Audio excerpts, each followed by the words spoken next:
Շնորհակալություն, հարգելի պարոն Ծաղրուկյան, հարգելի գործընկերներ, 1991 թվականին երևի թե ոչ մեկ չէր պատկերացնի, որ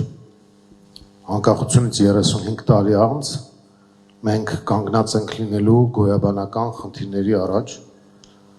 եւ ընտրողին ասելու ենք որոշում կայացրա Հայաստանի Հանրապետություն, թե Արևմտյան Ադրբեջան, որոշում կայացրու հայ առաքելական եկեղեցի, թե անհասկանալի շարժում, որոշում կայացրու քո անվտանգության եւ խաղաղության երաշխավորը լինելու է Ալիևը, թե իրական երաշխավորված խաղաղություն ես ունենալու։ 91-ին բոլորը մտածում էին, որ անկախ Հայաստանում լավ են ապրելու, ես այսպես ժողովրդական ձևակերպում տամ, այդ լավ ապրելը նշանակում էր անվտանգ երկիր, նշանակում էր սոցիալ-տնտեսական խնդիրների լուծում, մարդկանց բարեկեցության ապահովում։ Հիմա մենք կարելի ասել 35-ամյա ցիկլի ավարտի վրա ենք, այդպես է ստացվել, որ պետք է որոշում կայացնենք, թե մեր պետական գնացքը, ինչպես որ առաջարկ Հայաստանի հոլովանակում էր ներկայացված,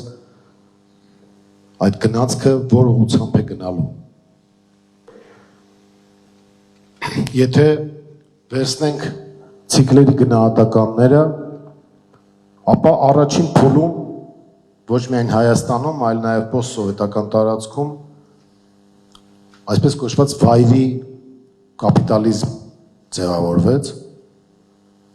Մենք մտածում ենք, որ այդ հարաբերությունների պայմաններում, մասնավոր սեփականության զարգացման պայմաններում մարդիկ ավելի լավ են ապրելու եւ հայերը հատկապես, որ ամբողջ աշխարհով մեծ հաջողությունների են հասնում, անկախ Հայաստանի պայմաններում առավել եւս հաջողություն են գրանցելու, բայց հենց սկզբից արդեն սոցիալական բևեռացվածությունը իրենց զգացնել տվեց։ Հետո վայրից անցանք դեպի նոմենկլատուրային կապիտալիզմ, դա իմ ձևակերպումը չէ, դա հայտնի ձևակերպում էր այդ թվերին, երբ որ իշխանության եւ բիզնեսի սերտաճում տեղի ունեցավ եւ մարդիկ կարելի ասել, որ մնացին մենակ իրենց խնդիրների հետ։ X փուլից սկսած արդեն մենք ստացանք հակամարտկային կամ անմարտկային կապիտալիզմ են առումով, որ քաղաքացին օտարվեց պետությունից եւ քաղաքացու վրա հիմնականում դրվեցին պարտավորություններ, իսկ իրավունքները իրեն վերապահեց քաղաքական վերնախավը կամ իշխանական վերնախավը։ Հիմա մենք կանգնած ենք մի վիճակի առաջ, երբ որ երաշխավորված խաղաղությունը դա նշանակում է նաև քաղաքացու երաշխավորված պաշտպանություն իր բոլոր իրավունքների, որովհետև եթե մարդը պաշտպանված չէ, ինքը արդեն չի կարող պետության մասին էլ մտածել։ Առաջարկ Հայաստանին ծրագիրը թող բարձրագործ չհնչի, իր առաջ խնդիր է դրել հավակնել ցիկլը, փոխել եւ մտնել ժողովրդական կապիտալիզմի փուլ, այսինքն մարդկային դեպքով կապիտալիզմի փուլ։ Այդ դեպքում արդեն մենք կարող ենք ասել, որ հանրային համերաշխությունը իրականություն կարող է դառնալ, հասարակության բոլոր շերտերը համակեցության կանոններով կարող են ապրել եւ այս պայմաններում արդեն բոլորս միասնական կարող են գնալ երաշխավորված խաղաղության եւ երկրի երաշխավորված զարգացման։ Կոնկրետ երաշխավորված խաղաղության մասով մենք տեսնում ենք երեք հիմնական բաղադրիչներ։ Առաջինը դա մեր բանակի վերականգնումն է, ժամանակակից պրոֆեսիոնալ բանակի ստեղծումը։